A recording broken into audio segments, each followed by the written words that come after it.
অত্র এলাকা যারা আছেন, যারা এখনো ঘুমান নাই, তাদেরকে বলবো যে কষ্ট করে হলেও মসজিদে এসে বসেন। এখানে বসলে অনেক ফজিলত।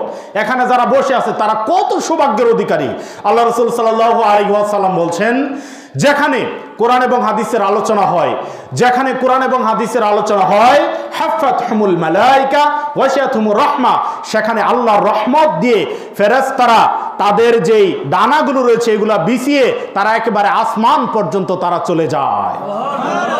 এখানে আমরা যারা আছি আমাদের চতুর্পাশে ফেরেশতারা ডানা দিয়ে ঘিরে রেখেছে, রহমতের চাদর দিয়ে তারা ঘিরে রেখেছে, আমাদের কোনো টেনশন নাই। সুবহানাল্লাহ। আমি আপনাদেরকে কথাগুলো পরিবর্তন করার জন্য, এখন কথা কিন্তু আপনার বিরুদ্ধে যেতে পারে। রাগ করবেন কি?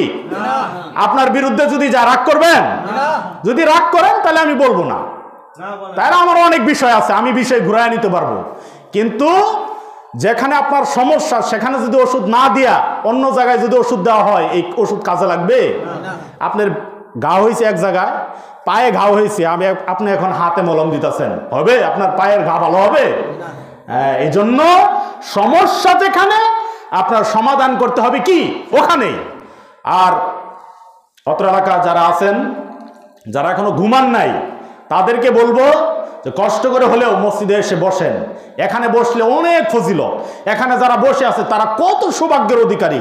আল্লাহ রাসূল সাল্লাল্লাহু আলাইহি ওয়াসাল্লাম বলছেন, যেখানে কোরআন এবং হাদিসের আলোচনা হয়, যেখানে কোরআন এবং হাদিসের আলোচনা হয়, হাফাতহুমুল মালায়েকা ওয়াশিয়াতুমুর রাহমা, সেখানে আল্লাহর রহমত দিয়ে ফেরেশতারা তাদের যেই ডানাগুলো রয়েছে এগুলা বিছিয়ে তারা একেবারে আসমান পর্যন্ত তারা চলে যায়। এখানে আমরা যারা আছি আমাদের চতুর্পাশে ফেরেশতারা ডানা দিয়ে ঘিরে রেখেছে, রহমতের চাদর দিয়ে তারা ঘিরে রেখেছে, আমাদের কোনো টেনশন নাই। সুবহানাল্লাহ।